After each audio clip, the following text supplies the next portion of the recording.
ഇത് സാംസങ്ങിൻ്റെ ഒരു സിംഗിൾ ഡോർ ഇൻവെർട്ടർ ഫ്രിഡ്ജാണ്. അപ്പോൾ ഇതിൻ്റെ കംപ്ലൈൻറ്റ് എന്ന് പറയുന്നത് ഇതിൻ്റെ കംപ്രസറും ബോർഡ് കംപ്ലൈൻ്റ് ആയിട്ടുണ്ടായിരുന്നു. അപ്പോൾ ഞങ്ങളിത് ഇതിൻ്റെ കംപ്രസർ റീപ്ലേസ് ചെയ്യുകയാണ്. അപ്പോൾ ഇതിൻ്റെ ഒറിജിനൽ കംപ്രസർ ഇൻവെർട്ടർ കംപ്രസർ നല്ല റേറ്റ് വരുന്നതാണ്. അതുമല്ല നമ്മളത് ഇത്രയും കോസ്റ്റ് മുടക്കി ഇപ്പോൾ PCBയും കംപ്രസറും മാറി വീണ്ടും വെച്ചാലും വീണ്ടും ഇത് വലിയ ആയുസ് ഉണ്ടാവില്ല, വീണ്ടും കംപ്ലൈൻ്റ് ആകുന്നതാണ്. അപ്പോൾ അതുകൊണ്ട് ഞങ്ങൾ ഈ കംപ്രസർ റീപ്ലേസ് ചെയ്തിട്ടൊരു AC കംപ്രസർ വെക്കുകയാണ്. അതായത് 230 AC കറണ്ടിൽ വർക്ക് ചെയ്യുന്നത് DC കംപ്രസർ ആയതുകൊണ്ട് തന്നെ ഇത് മാറ്റിയിട്ട് ആ കംപ്രസർ വെക്കാൻ വേണ്ടി ഇൻവെർട്ടർ കംപ്രസർ ഒഴിവാക്കുകയാണ്. അപ്പോൾ ചെറിയ ഫ്രിഡ്ജ് ആയതുകൊണ്ട് തന്നെ ഞങ്ങൾ ചെറിയൊരു സിംഗിൾ ഫേസ് ഇൻഡക്ഷൻ മോട്ടർ വരുന്ന ഒരു കംപ്രസറാണ് ഇതിനകത്ത് വെക്കുന്നത്.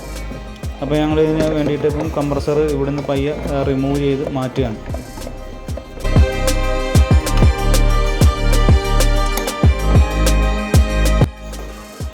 അപ്പോൾ ഞങ്ങൾ ഇവിടുന്ന് ആ കംപ്രസർ എടുത്ത് മാറ്റിയതിന് ശേഷം ഇവിടെ ഒരു വേൾപൂളിൻ്റെ 600 ഗ്യാസ് വരുന്ന സിംഗിൾ ഡോർ ഒരു AC സപ്ലൈ വരുന്ന കംപ്രസർ ഇവിടെ ഫിറ്റ് ചെയ്തിട്ടുണ്ട്. അപ്പോൾ ഇതിപ്പോൾ നമ്മൾ ഇൻവെർട്ടർ കൺവെർട്ട് ചെയ്ത് സാധാ നോർമൽ ഫ്രിഡ്ജാക്കി എടുക്കുന്ന ഒരു വീഡിയോ ആണിത്. അപ്പോൾ ഇതിൻ്റെ ക്ലാസ്സുകളും മറ്റും നമ്മളിപ്പോൾ ആരംഭിക്കുന്നുണ്ട്. അപ്പോൾ താല്പര്യമുള്ളവർക്ക് ക്ലാസ്സുകളിൽ പങ്കെടുക്കാവുന്നതാണ്. അപ്പോൾ ഇത് ചെറിയൊരു രീതിയിലുള്ളൊരു വീഡിയോ ആണ്. അപ്പോൾ ഇത് ഇപ്പോൾ നമ്മളിത് വെൽഡിങ് വർക്കുകളെല്ലാം കഴിഞ്ഞ ശേഷം ഇത് വാക്യൂം ചെയ്ത് ഗ്യാസ് കയറ്റുക എന്നുള്ള പരിപാടിയാണ് ചെയ്യാൻ പോകുന്നത്.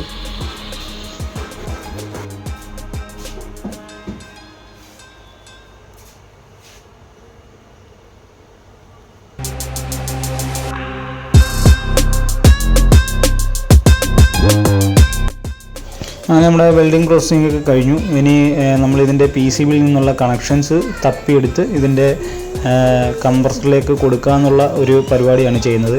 അപ്പോൾ ഇത് ഇൻവെർട്ടർ കംപ്രസർ ആയതുകൊണ്ട് തന്നെ ഇത് UVW ആയിരുന്നു നേരത്തെ ഉണ്ടായിരുന്ന കംപ്രസർ ഉണ്ടായിരുന്നത്. ഇപ്പോൾ നമുക്കിത് വേണ്ടത് AC സപ്ലൈ വരുന്ന കംപ്രസർ ആയതുകൊണ്ട് തന്നെ നമുക്ക് റിലേ OLP ഉപയോഗിച്ചാണ് ഇതിപ്പോൾ വർക്ക് ചെയ്യുന്നത്. അപ്പോൾ അതിന് നമുക്ക് UVW കണക്ഷൻ നമുക്ക് ആവശ്യമില്ല.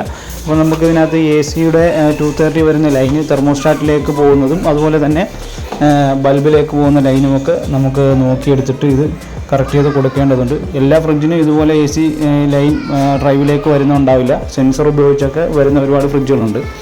അപ്പം ഇത് നമ്മളിപ്പോൾ ചെയ്യാൻ പോകുന്നതെന്ന് പറഞ്ഞാൽ വാക്വം എന്ന് പറയുന്ന ഫംഗ്ഷനിലേക്ക് പോയിരിക്കുകയാണ്. അപ്പോൾ വാക്വം ചെയ്തതിന് ശേഷം നമുക്കിത് ഗ്യാസ് കയറ്റി ഈ ഫ്രിഡ്ജ് നമുക്ക് വർക്ക് ചെയ്യിക്കാവുന്നതാണ്.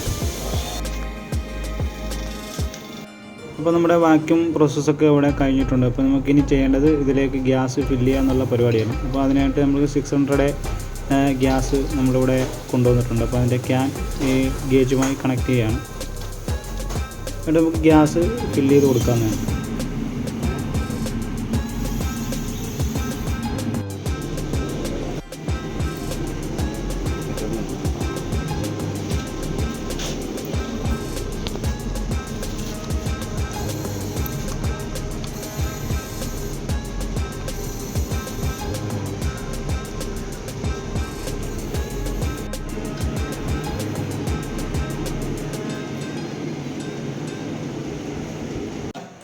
അപ്പോൾ നമ്മൾ സ്റ്റാൻഡിങ് പ്രഷർ കുറച്ച് കൊടുത്തിട്ടുണ്ട്. കൊടുത്തതിന് ശേഷം നമുക്ക് ഇത് ക്ലാമ്പ് മീറ്ററൂടെ കണക്ട് ചെയ്ത് ഫ്രിഡ്ജ് ഓൺ ചെയ്യാം.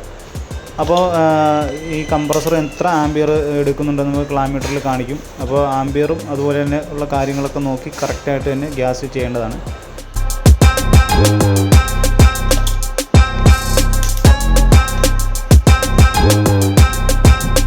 അങ്ങനെ നമ്മുടെ ഫ്രിഡ്ജ് ഇവിടെ കൂളിംഗായി തുടങ്ങിയിട്ടുണ്ട്. അപ്പോൾ പക്ക കൂളിംഗായി വന്നിട്ടുണ്ട്.